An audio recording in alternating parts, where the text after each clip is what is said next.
Okay, so welcoming everyone to our session tonight. And Source always has a little bit of a surprise or some incentive, some inspiration, call it what you like, that we can benefit from. And just by virtue of you showing up to experience it, it does say that you're obviously at soul level ready for a shift and a change. So we had asked, and I know some of you have been popping in at different times. If you have a piece of paper and a pen or pencil, that's great. If you don't worry about it. But what I would like you to do is, for the purpose of just establishing a visual that we'll be working with, put a line down the very middle of the page. It's a very simple line. You can make it fancy if you want, but simple's good. Yeah, that's it. Now that's the hardest part of the exercise. See if you're paying attention. Okay, so the next thing we are going to do is on the right side, mental mail, I want you to see if you can put a list of people that you have helped. A list of people that you have helped in some way that you remember or notice or is significant. You can go up to about 10. And if at a later time you want to fill in more, you can. But to keep it in a time frame, we'll get you to 10 people that you have helped.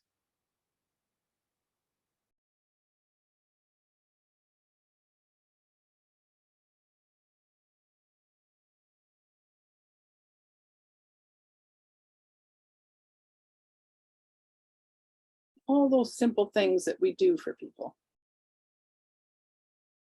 Doesn't have to be a miraculous big thing, but put down things that you do for others.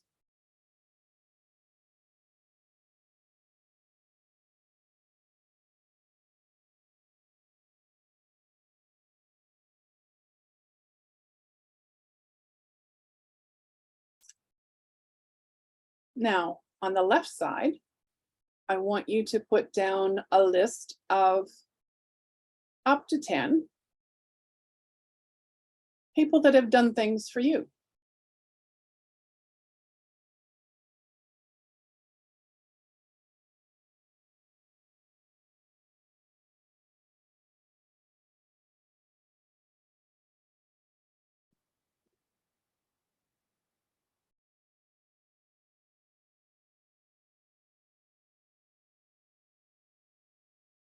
And you'll probably notice that one list is easier to do than another.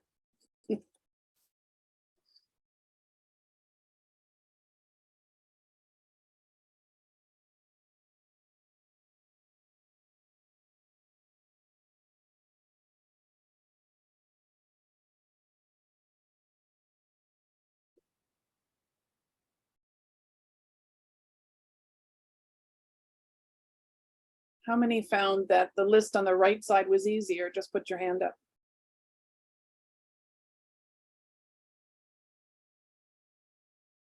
How many found that the left side was easier? Okay.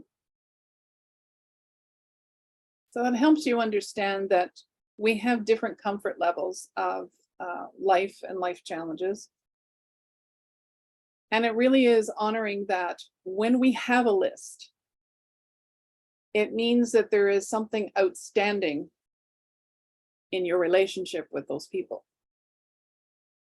And when there are things that are outstanding and we have a list,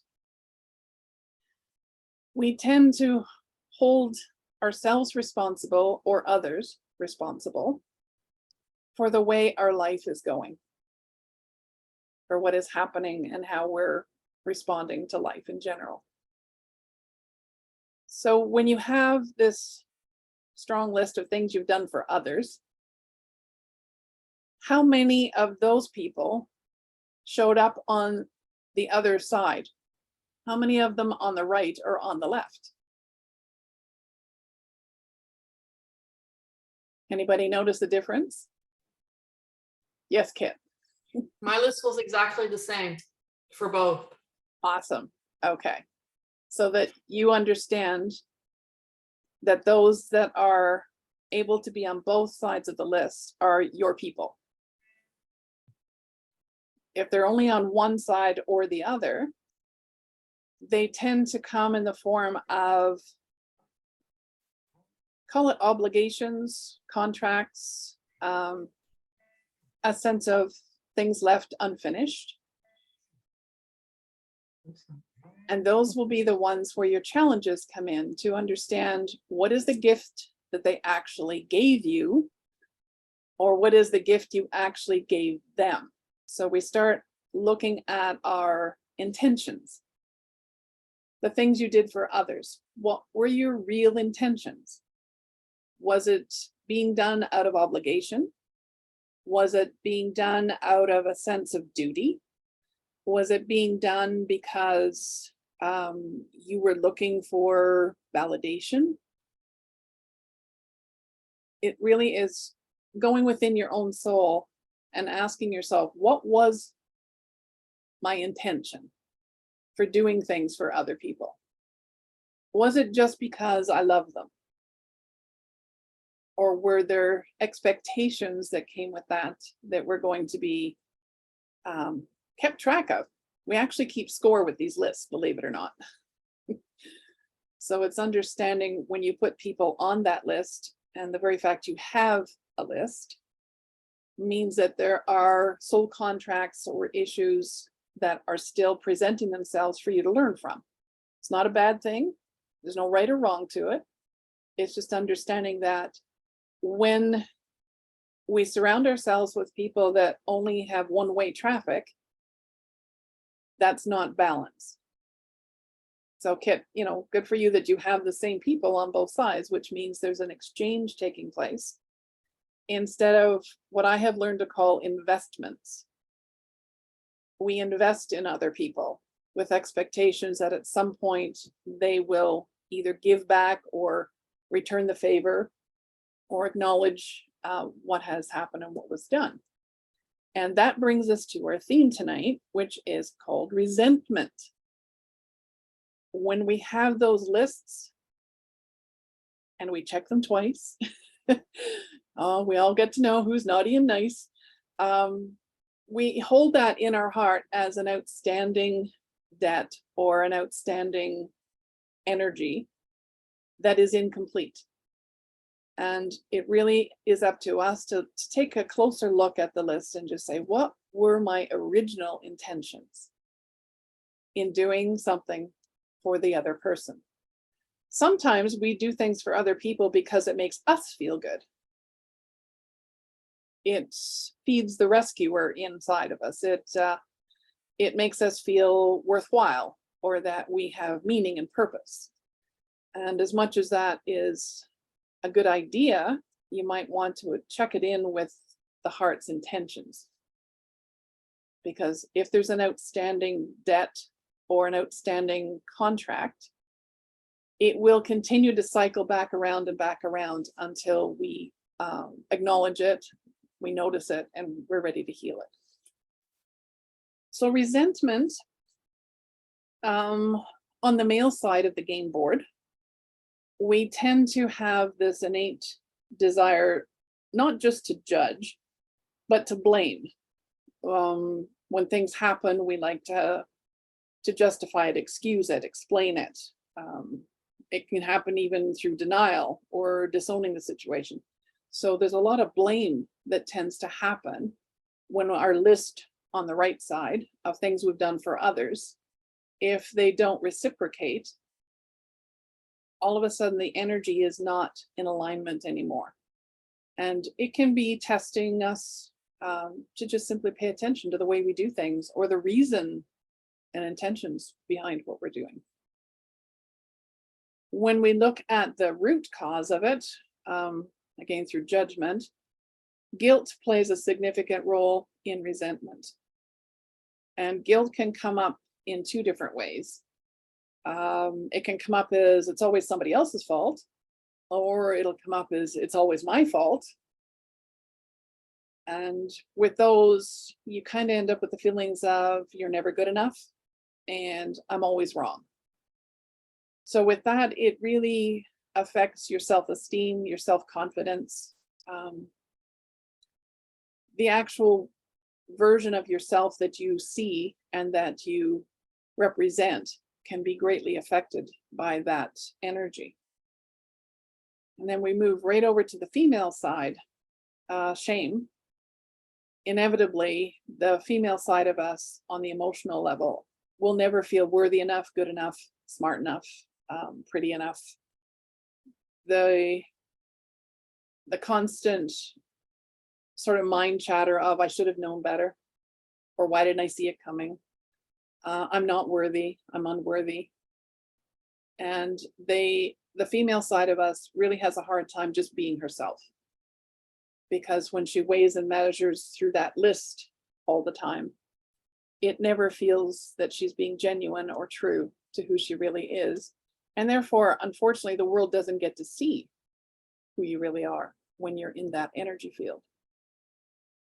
So when you take all of this game that's played, that the seat of it is resentment, the game, it has a lot to do with pay attention to me. I need more affection. And the other one is don't leave me, which is the abandonment fear. So all of these things pertaining to the lists that we keep and that we carry. At this point in time, when we look at the karmic completion that we're all working towards, is there anyone on the list that you could honestly say you have fully and completely forgiven? And if you have, just put a stroke through it. Put a stroke through. If you genuinely, with all your heart, can look at that person on your list and say, I've dealt with it.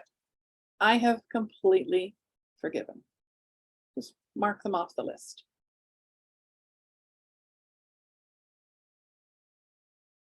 Now let's have a look at those lists again. And is there anybody on the list that you can honestly say you absolutely respect on all levels for everything that they are and everything they stand for? If you have respect for them, take them off the list.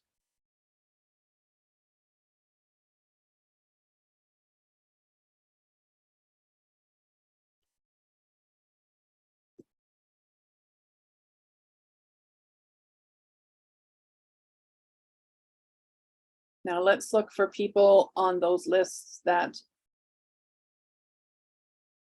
you feel that there has been a completion of some sort with whatever the two of you are here to co-create. Whatever experience it was, whatever situation it was. If you feel that your contract is complete, take them off the list. Put the name, put a stroke through their name.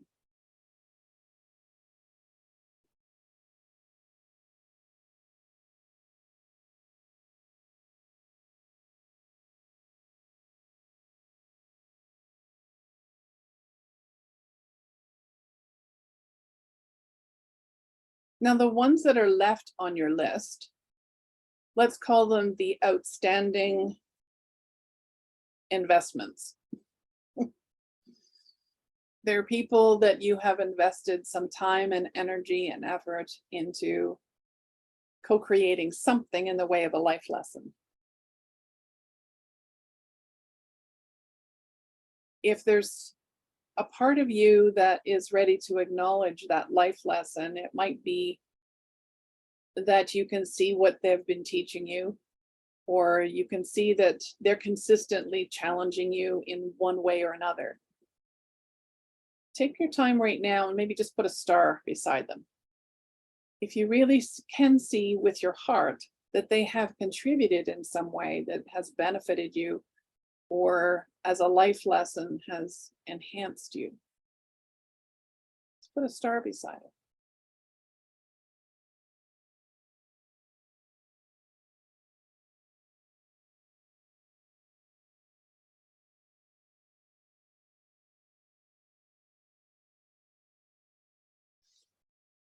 Is there someone that you feel absolutely with all your heart has been a complete blessing to you. In other words, when other people didn't give you the time or when other people wouldn't take the time, they were the one that showed up repeatedly or consistently, and give them a big star.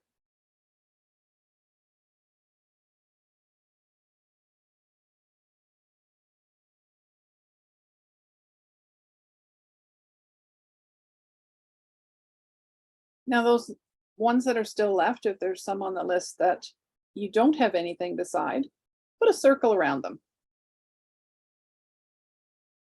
And that will help you identify there's something that the two of us are still circling the drain or circling karma or circling and cycling. There's still something that the two of us are working on. But now that I know that there's something special about this person, I will start and pay more attention, or I will take it into prayer and meditation and see what it is that I have as an agreement or contract with this person. Because everybody on either side of those lists are really important people in your soul's journey.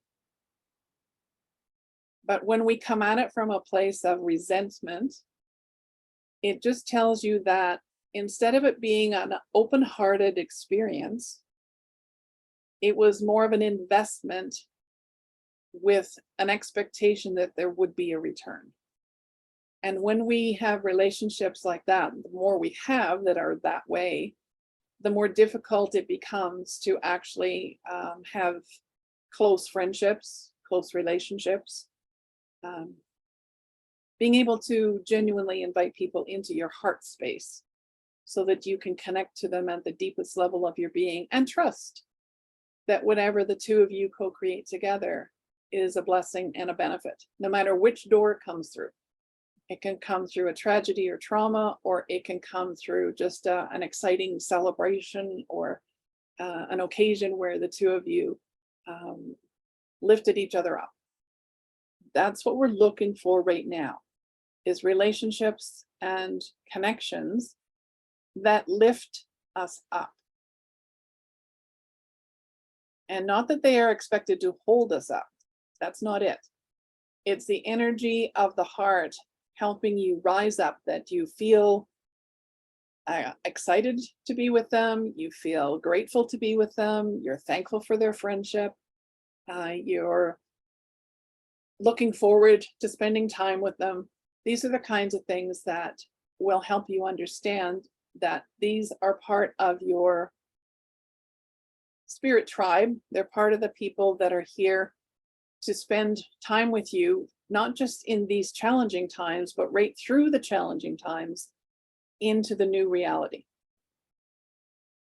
So you might want to start spending a little more time with them, or start acknowledging them a little more, sending them those prayers of love and appreciation, gratitude and thankfulness, so that when you're sending it to them and it's flowing through their experience back to you, you're actually creating an energy field that's like a figure 8.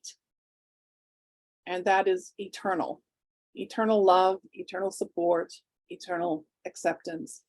That is the genuine level of unconditional love.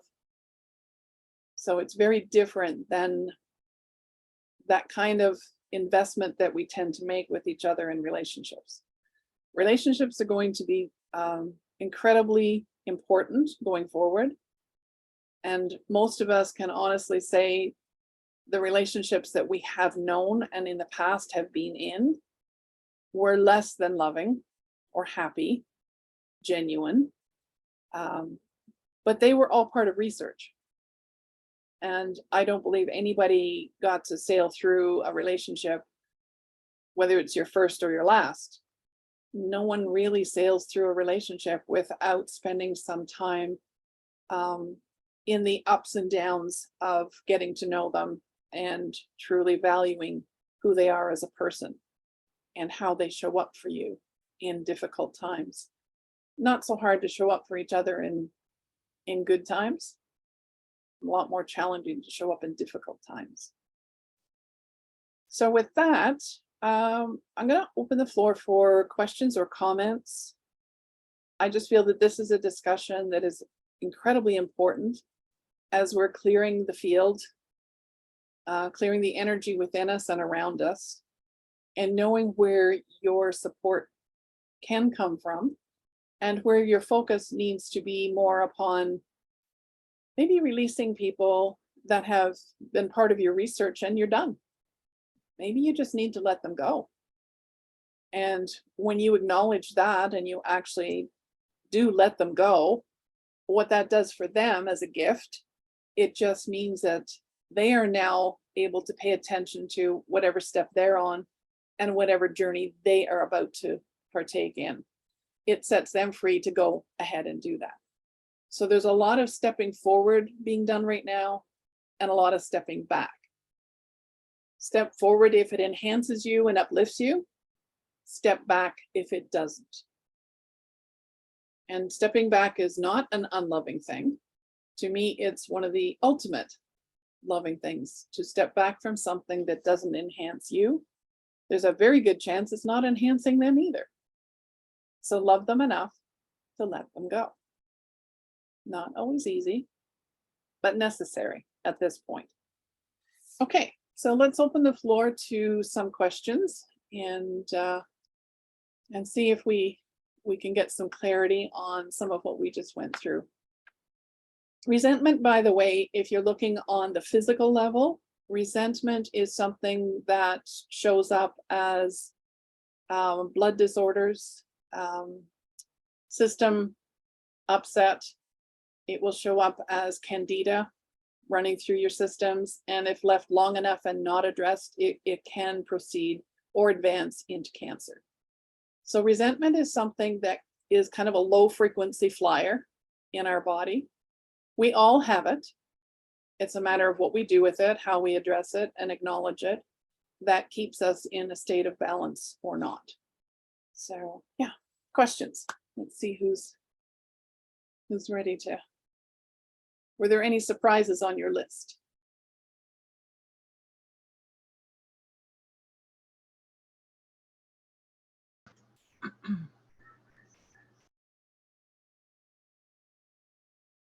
Did I see a hand go up over there? I thought I did. Yeah. Oh, for me- Pashna. Yeah, go ahead. Yeah, and also like it came up on my list. This person did. Yeah,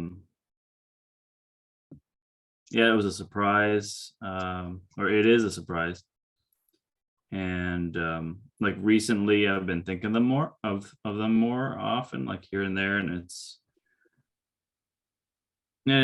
I like the more I've kind of looked at it, it does seem like I'm holding on to resentment and like layers of it. Yes. And it's been years since we've spoken, and I mean there was like a life event that happened and then we kind of went our separate ways kind of thing, but had nothing to do with either. Like it had more to do with me than with her, but like a large life event for me. Mhm. And like since then, after I guess a couple of years, I reached out back and to her, and it was just kind of like much different, obviously, to relate. And So but yeah, can it you was, see how it's definitely a surprise. Sorry. yeah. Can you see how she showed up as someone who gifted you with the ability to understand the concept or the energy of resentment? When we start to see people as gifting us with life lessons instead of deliberately harming us or being unfair, unkind, untrue, when we acknowledge them as messengers, how does resentment sit with you then when you shift your perspective? It lightens the resentment. Okay, but it doesn't clear it. No, because I mean, I think I definitely have to do like, I like that you said to pray on it. This is my first meeting, by the way. Well, welcome, welcome. Nothing like diving in the deep end. Oh, but I'm ready, like, so just let me know if I'm too loud. Like sometimes I can be loud. No, you're doing just Um, fine. So, Can you identify what you resent? I mean, it's more than one thing. Okay. So I can identify one thing. Is this where I speak on it or like, Just identify what you feel is the primary resentment. As you said, it is multi-layered, and the longer it goes on, the more layers there is. But when you look at the primary reason that you're resentful, what would you identify it as? abandonment? Okay. Okay. And when you say that word, what happens inside?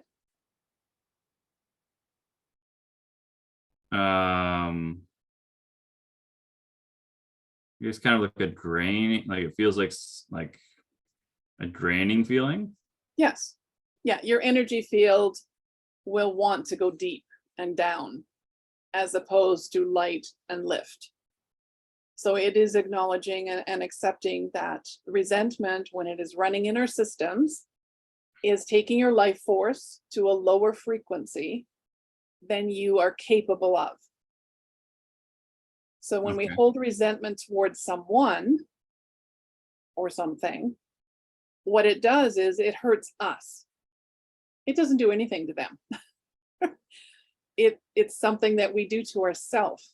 And the longer we hold on to it and the longer we kind of deny it or ignore it, the deeper it will root itself into our systems. So good for you in identifying that abandonment is the issue that is gifting you with your awareness about resentment. And take it into prayer and meditation,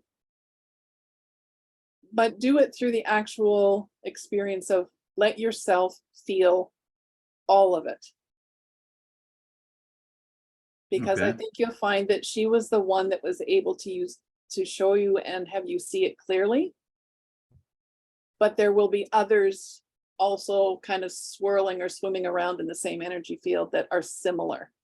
They won't be as pronounced, but usually when we do take it into a meditative state, when it comes to resentment and abandonment, you'll start seeing the faces of other people that also played a role in helping you with this life lesson. So they become your support system instead of your hate fans. We tend to register them as people that don't like us, when in actual fact, they're people who have stepped forward to help us learn life lessons. And it is a very different experience from that perception. So yeah, good one. I would write it down or you might forget it. We tend to have those little revelation moments and poof, they're gone. All right. Yeah, I did. Thank you. You're welcome. Who else? Get those little hands flying up. Somebody's got to have a little resentment in the house. Imani has her hand up, Donna, in the top left corner. Okay, go ahead. Good evening. I, on my list, when I had someone who tends to give a lot, I don't know how to give back in a sense. And I may feel like there seems to be a sense of giving because they're expecting something in return. How can I I'm not sure what lesson is there right now, but that's Okay. a space that I'm concerned of too, where sometimes if the person is giving, and I'm not feeling like, I don't know how to give back in a sense. Okay. And I'm not sure if what my we giving back is equal. Right. That's what we mean by investing. That's Right. not giving. Right. Okay. So, Okay. So yeah, we really need to understand the energy difference. When we're investing, that means there is an expectation that someone will pay you back, or they will do favors, or they will step forward and take responsibility for things that they shouldn't. So it's recognizing when you give, ask yourself, am I giving with my whole heart? Or am I giving from a place of hurt where I feel if I don't do something, they won't like me or love me. If I don't offer them something, they will think less of me. Those are investment energies, not gifting. The other side of that is when we are someone who is a chronic giver, guilty as charged, we are usually a horrible receiver because we're uncomfortable with how it feels. And that discomfort usually comes from an experience of people having expectations of you, people wanting something from you, people investing in you so that you will give what they want. So it's all about, again, when somebody is gifting you with something, if you feel the love present in the gift, receive it with your heart wide open. If you feel it is being given out of obligation or a sense of duty, it is your right to decline the gift and just say, I'm really not in need of it. I appreciate your thoughtfulness. I do value your effort and what you're doing. However, I feel that this is not something that I can take at this time, but thank you.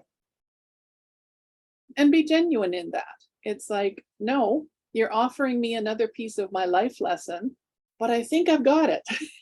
I don't need another test. So yes, honoring the difference between investment and giving. Okay. Beautiful. Thank you. All right. Who else? Come on, don't be shy. It's a good day to have a good day. Go ahead, Nisha.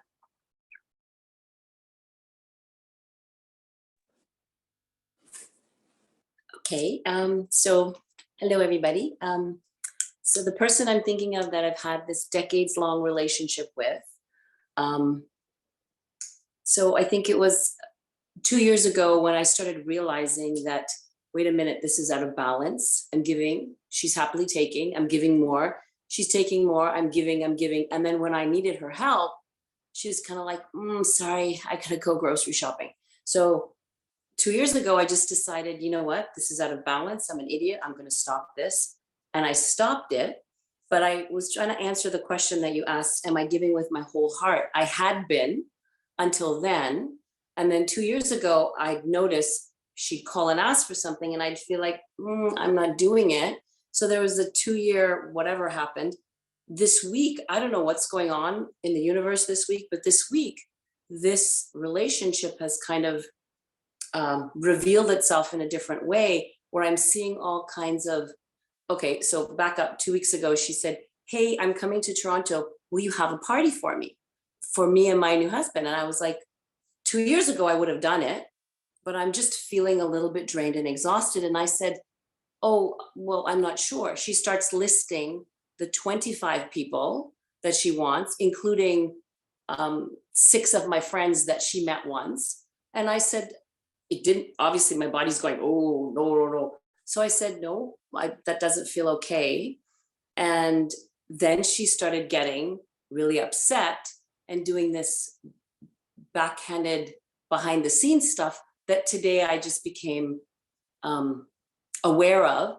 So I'm looking at resentment and I'm seeing there has been in the past 2 years, because I've just been holding back and saying, no, I'm not, it hasn't felt like love. It hasn't felt like flow. It felt like I've got to protect myself or I've got to take care of myself, which aren't bad things, but that's what I've been on guard with. So I guess my question is, I see that I'm not giving anymore with my whole heart. I see now it's more than just I have to protect myself. It's all of this icky stuff has been revealed. And I felt it churning in my solar plexus and I had a headache, which is not normal. So is this part of stuff that's unfolding in the universe? I think for the past 2 years, I would have held resentment. And I think the relationship just needs to be over. I think the expiry date was 2 years ago and I didn't sort of honor it. So yeah, that's what's coming. I would say the moment, and this is part of our revelation story, the moment you started to realize there wasn't a balance in the relationship, you had already put her on a list. And that's what I'm saying. People that bless us tend to not be on a list. They're just in our energy field. They're in our heart. They're in our flow. They're not on any list. So it really is honoring that when we do start taking notes and putting people on a list or putting them on notice. I notice this, I notice that, I notice something else. That you're already in a red flag relationship. And it's not about necessarily dismissing it or abandoning it, because it's still teaching you, but it is paying attention to say, what life lesson is this person bringing to my experience so that I can grow? They're not bringing it so that they can hurt you or harm you. However, if we stay in the relationship without addressing the imbalance, we hurt ourselves with it. So paying attention to the whole process and the experience that you're in is essential, especially right now when we're in this energy of sorting. Those who are, again, lifting us up are on one realm of our experience, and those that are pulling us down are on another. And you have to ask yourself, which way do I choose to be? And yes, we're going to have to let go of some friendships, and they may be permanent.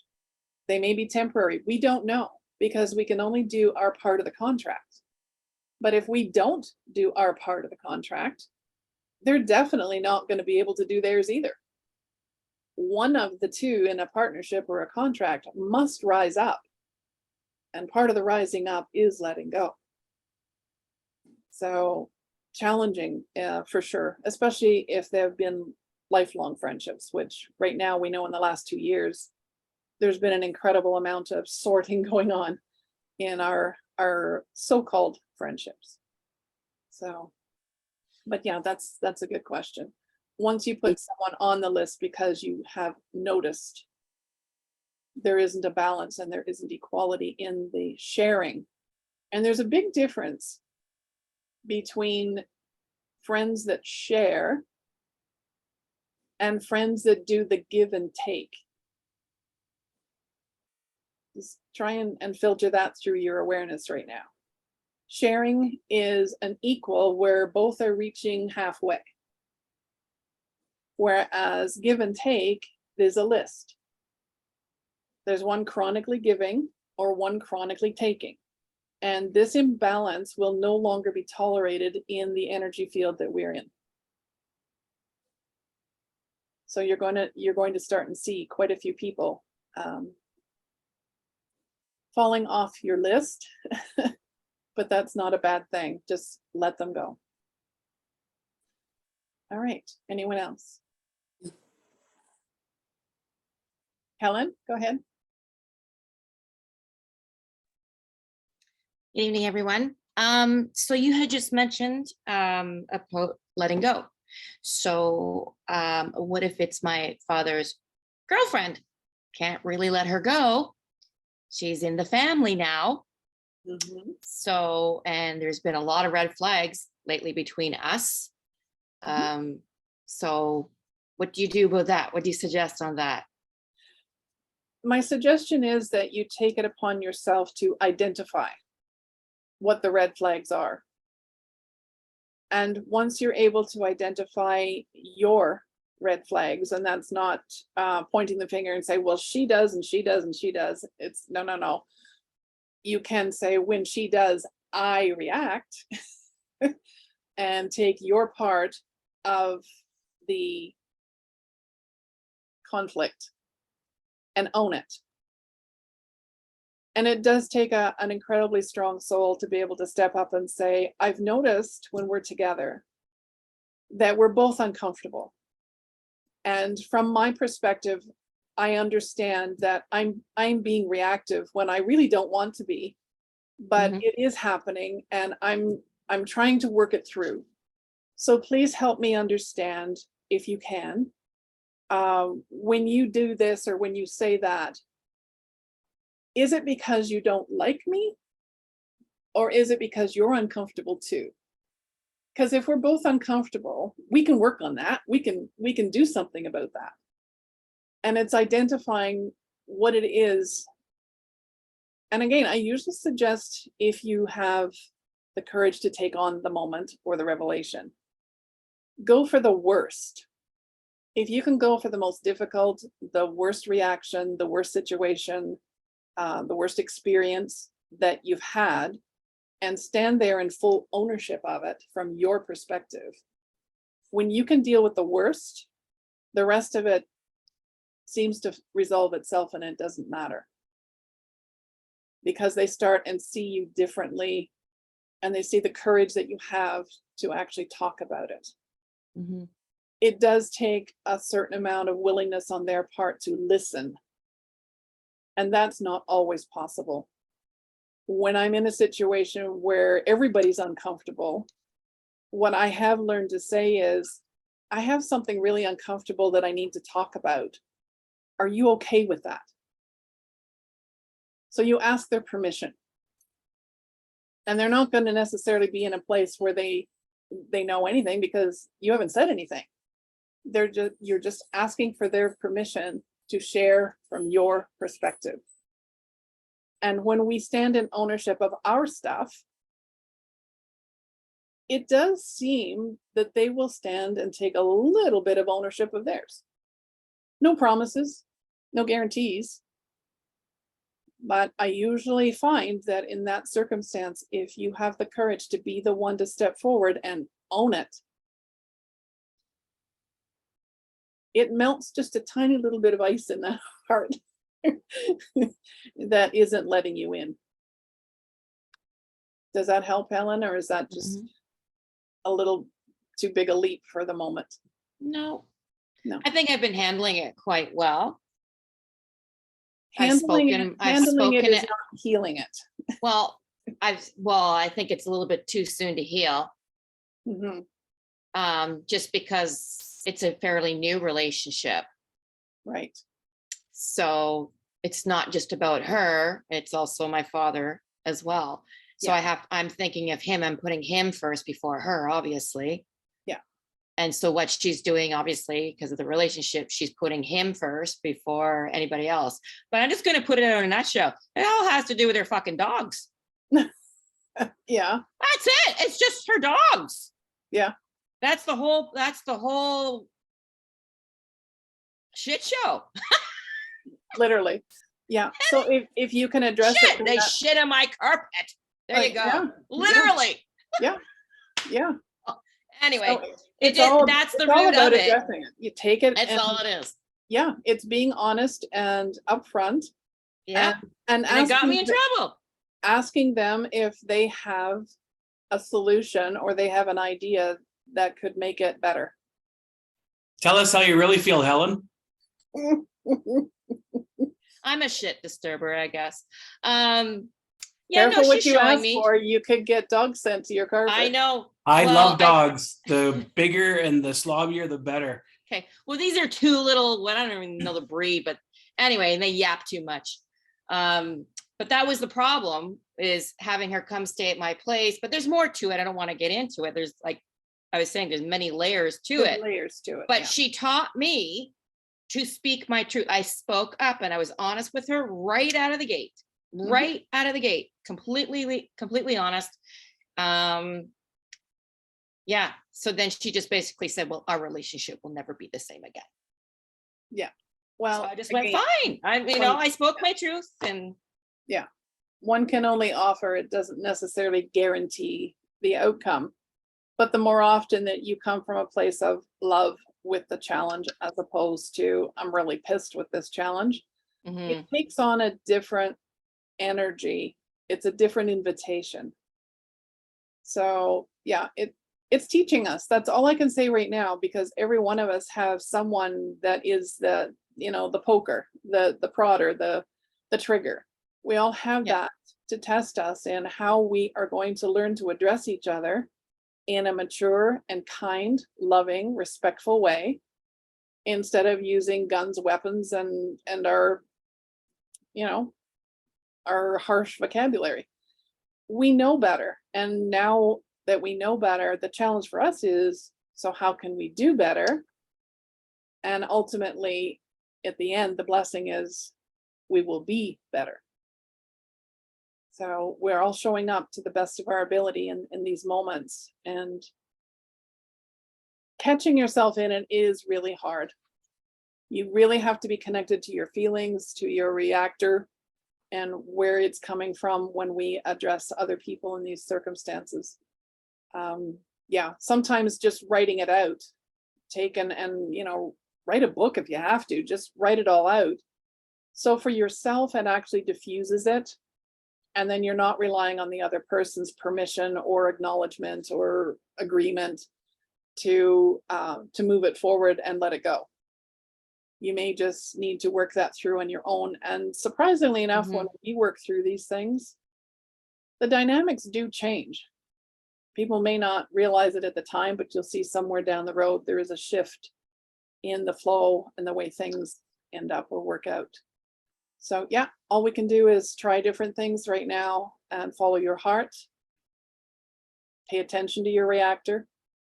And if you can get past the point of reaction, where you're actually getting into resonation, now you're getting somewhere. Yeah. The challenge is to get that resonation with truth and self-correction. It's a hard thing for us to do, but I know myself, I'm being challenged with it frequently, and I think I'm understanding the game pretty well right now, how it's played and how it works. So catching yourself going there and doing it is it's a gift to you that you give to yourself, courtesy of all of these people that challenge us. All right. Thank you, Donna. You're welcome, Ellen. Anyone else? No. Hey, Donna. Oh, we do have. Okay, is it Angel or Kit? I see one No, hand. it's me, Donna. Okay. Just a question, if we have somebody in a resentment way on our list, and this is a long history. It's my brother, actually. Yeah. So we've had a 3-year hiatus of speaking to each other, and Mhm. I've continued to let portions of my resentment and shit towards him off. Mhm. But now my mom and my parents are trying to re-engage the relationship. And I have more resentments now bubbling up. How do we dissolve those? Okay. Old- You know what? old That's an resentments. amazing question. Do you want to know why? Because it has a very simple answer. Okay, How does resentment benefit you? it doesn't. Oh, it does, or we wouldn't do it. Okay. What is it feeding?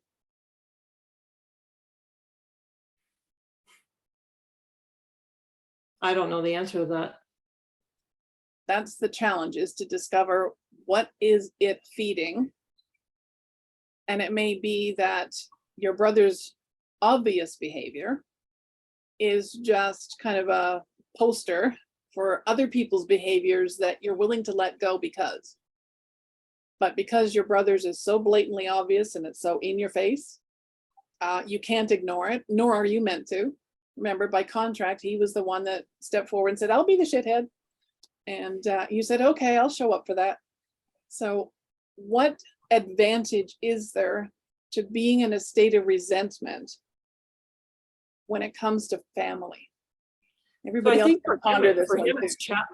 it's challenging because there's mental health and addiction also involved, right? So Mhm. that clouds a lot of his ability to show up, I guess. And then, Yes. yeah. Okay, this one's coming through so strong. I'm just gonna hang it on your hook and see how it how it fits. Okay, hang away. Your brother sounds like someone that you would describe as incredibly irresponsible. Correct. For his own well-being, his own health, his relationships, his ability to connect with others, his functionality. He's a poster child for dysfunction. Correct. Because he will not take responsibility for himself.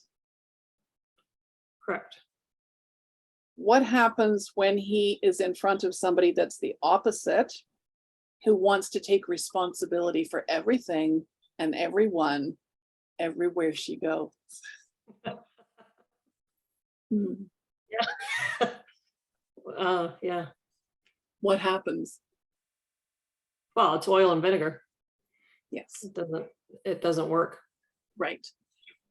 So the advantage right now is that it reassures you that you're the responsible one. The question is, are you responsible for him? No, absolutely not, but Exactly. mhm. I don't know that you have fully accepted that. Are you responsible for making peace with someone who is not a peacemaker?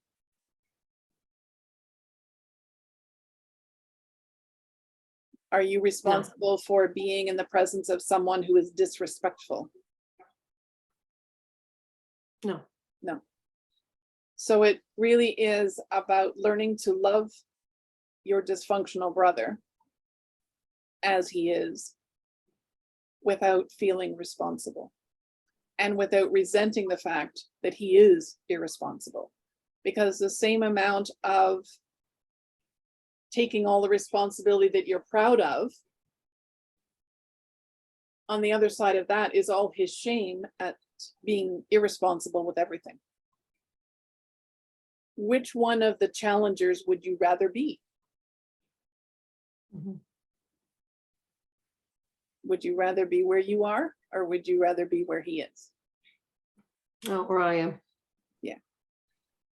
So when you see it from that perspective, and I want you to test it because energy, words are energy. Think the word responsible. How does it feel inside?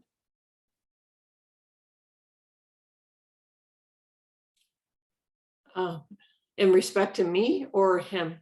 You. You can't feel his feelings. No.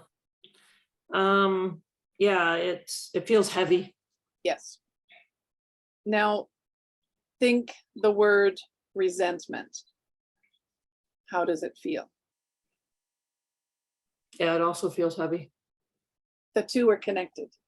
Mhm. So if you can work with your idea that everything is your responsibility and release half of it to the world that you inhabit and just say, I'm responsible for me.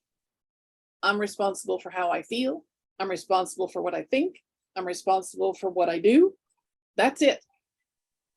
Beginning and end of story, alpha, omega. That's my responsibility. How does that feel? Way better. It lifts you up. Mhm. Now, think the word resentment. Where are you with that? Well, it already feels fleeting. Yeah. Mhm. Yeah. So it's walking ourselves through those moments and understanding the challenge is, or as I've learned to translate it into, the gift is, I get to discover this about me. And if I really like it, I keep it. And if I really don't like it, I learn to acknowledge it, accept it, and release it.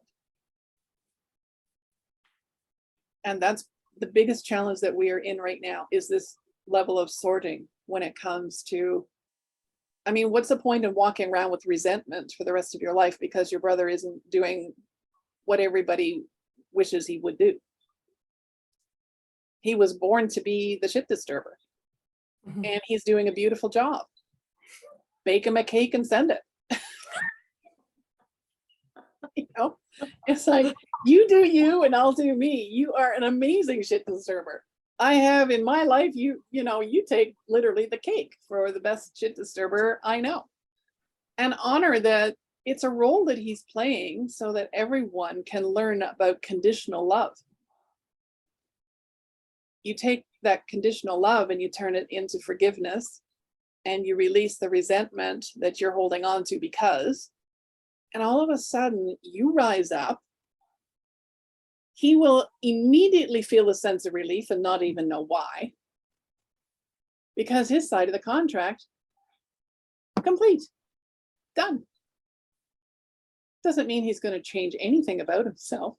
That has to come from his own soul's discovery. But we can only do our part. But when we do focus on the things we resent or the things we judge, there are amazing clues and keys in there to our transcendence, to our rising up. None of this baggage, none of this stuff matters in 5D. None of it. And right now, it's like we're kind of going through the celestial airport where you don't get to take baggage. No luggage, no baggage. Get on the plane. So, yeah, these are the things that we need to be able to let go. You can't take it with you. And I'm really Amazing. glad because I'm tired of games. Let me tell you. They've been certainly a lot longer than we expected. And I think that's been the biggest concern of our celestial families, is to watch the level of suffering and pain that we have been in for prolonged periods of time. Because remember, your team is your team, whether they're here and you can see them or they're not. They feel our pain. They feel it too. And their greatest prayer and wish for us is that we would just surrender and release it, move on. Like, wake up in the morning, I choose to be happy. That's what I've been doing. I choose to be happy, because that is step number 1 in the chain of events. If you can choose every morning to be happy, no matter what happens, the next one is healthy. Because when we're happy, we're healthy. And if you can choose to be healthy, guess what? It opens the flow. And the next thing that happens is we are getting the flow of feeling wealthy. And we feel worthy.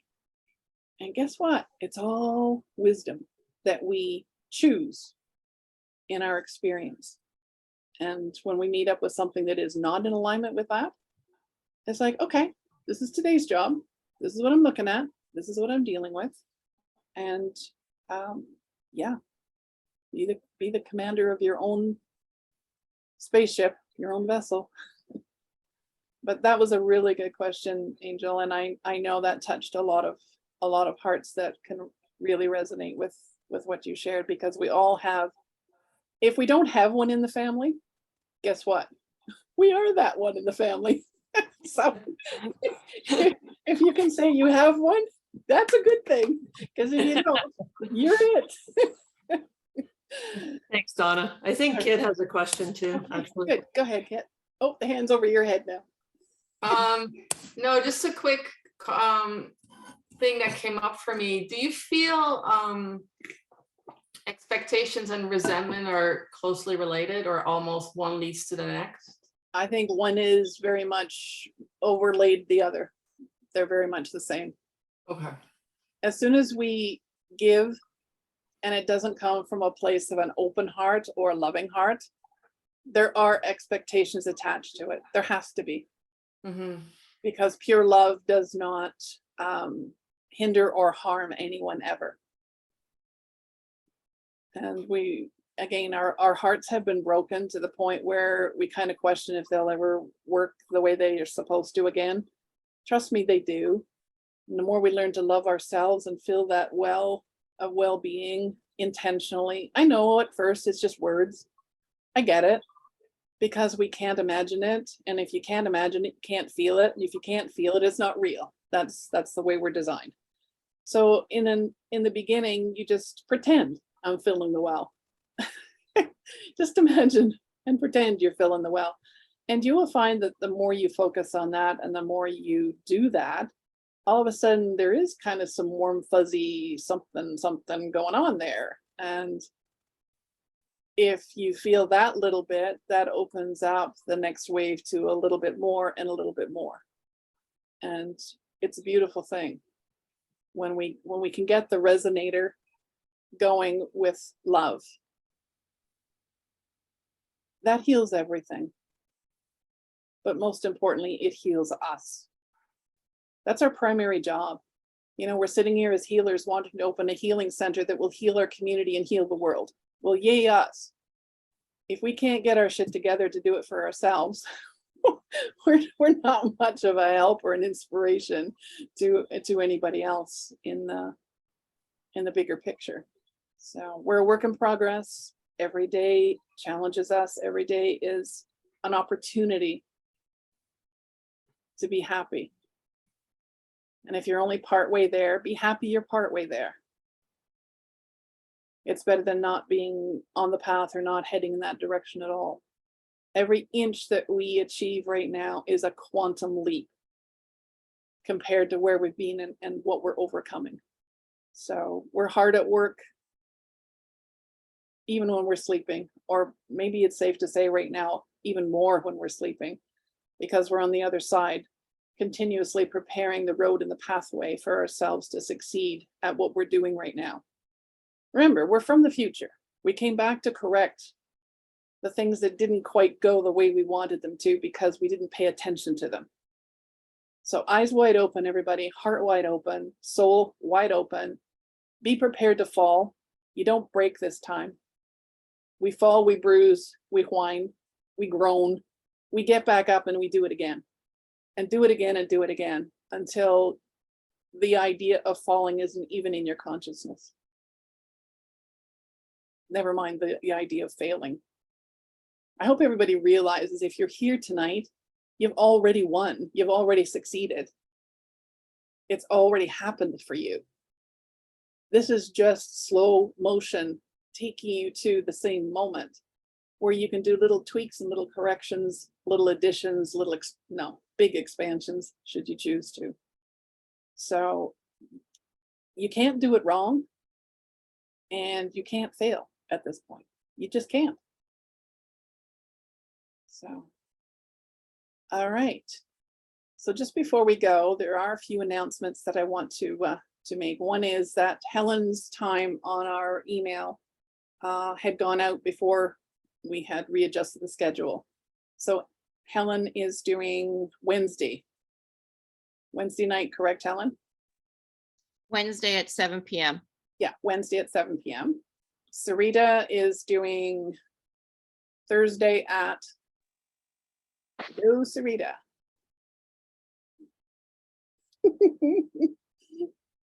Hi, Donna. Hi. What time is your session? Did you get the email I sent you today? I have not had time to turn around. I was bagging leaves all day. It was a very spiritual experience. I'm glad that you were doing that. Anyways, the time that I would prefer would be 2 p.m. if that's possible. Yes. Okay. Okay. All right. So we're just And bear Donna, with can us you as just we adjust. Go ahead. can you just remind everyone that those that can't make it, that we're still Zoom recording it so they can still go back and watch it? Yes. And Kit, I just sent you a message asking for your email address so that I can send you the Zoom recording from last week. Yeah. It really is at this point essential that we get good turnout and attendance to our leadership call out. Without leaders, we don't have a network. And without a network, basically our project is not going to benefit and bless our communities the way it is meant to. I know there's a lot of people think, well, why me? I don't have the credentials. Do I qualify? If your heart is buzzing and telling you that you need to get off your butt and serve in some way, you're a leader. God has already chosen you. It would not be in your heart if it was not part of your destiny. So show up in your, I don't know what I'm doing state. Show up in your, I've never done Zoom before state. Show up in those ways. That's what I had to do. I had never done any of this. This is all new to me. And as I watched other people, I was like, oh, that's way too hard. No, it's not. What's hard is sitting back and ignoring what your heart is calling you to do. That is difficult. That's painful. You have a phenomenal support system here of people that are taking the steps right with you, alongside of you, no different than you. So if ever there was a time to spread or grow some wings or whatever you need to grow to get here, this is it. This is your time, and you will not find a more supportive and encouraging team as what you see sitting here tonight. We love each and every one of you more than you can know. And we do trust that whatever you bring to the puzzle, whatever piece you possess, it completes what's trying to happen.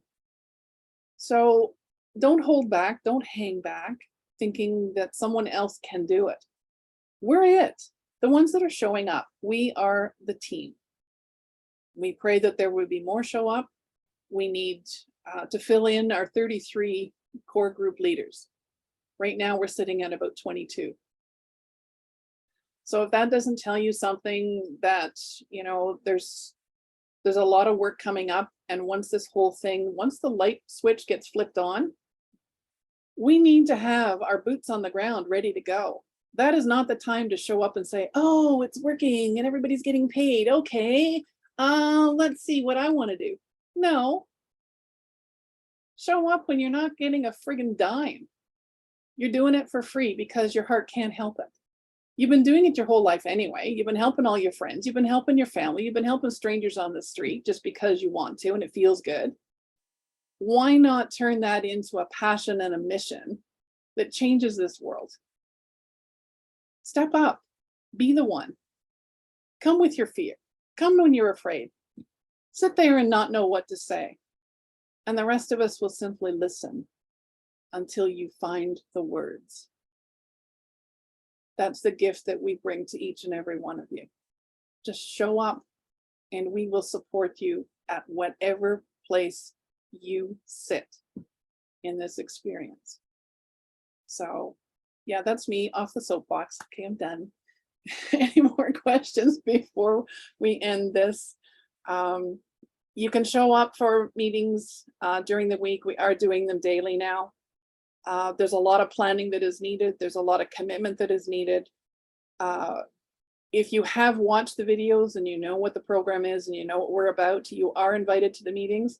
If you have not taken the time and you have not made the time to watch any of the videos, I'm going to say you're a not yet candidate. Not that you can't be, but you're a not yet. You have to know what the mission is about and what we are trying to build here, because it is a phenomenal movement. And I can't think of a better place to be on the planet right now than to be sitting as those who are about to build a new world. And no, it's not all going to be on your shoulders or my shoulders. It's on our shoulders.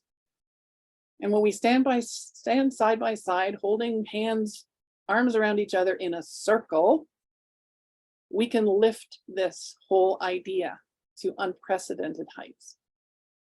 But we cannot do it alone. And we're not meant to this time. This is one of those where we go one, we go all moments. So take it into consideration and yeah, see what your heart wants you to do. There's a job for everybody. All right. Okay, well, we've gone a little over time. I'm sorry about that, but I do trust that somewhere in what was presented tonight, you found a nugget of hope and help that will bring it into an awakening moment for you.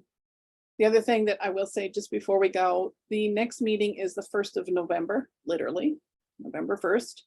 And we are dedicating it to bringing and calling men forward to stand with us. It has been predominantly women, and we all know that as much as we have everything that it takes to succeed and do it ourselves, thank you very much, we're not meant to. We need men to be a part of this movement. And I really ask each and every one of you to take it into prayer. Really take it into your heart and ask, do I know someone who could stand in the light of this circle and be proud to serve alongside of phenomenal women that are powerful women, but we're also incredibly kind and gentle. And we welcome those who want to serve in whatever form they take. So yeah, bring it on. So yes, women are welcome to the meeting, but we're going to dedicate it and we're going to ask men to take the lead role next week. So stand by. All right. Okay, everyone, I think that's it for tonight. And I look forward to hearing any messages if you have questions. Angel's always good for mentoring and helping out. Sarita's a little less around, but is still very, very good at helping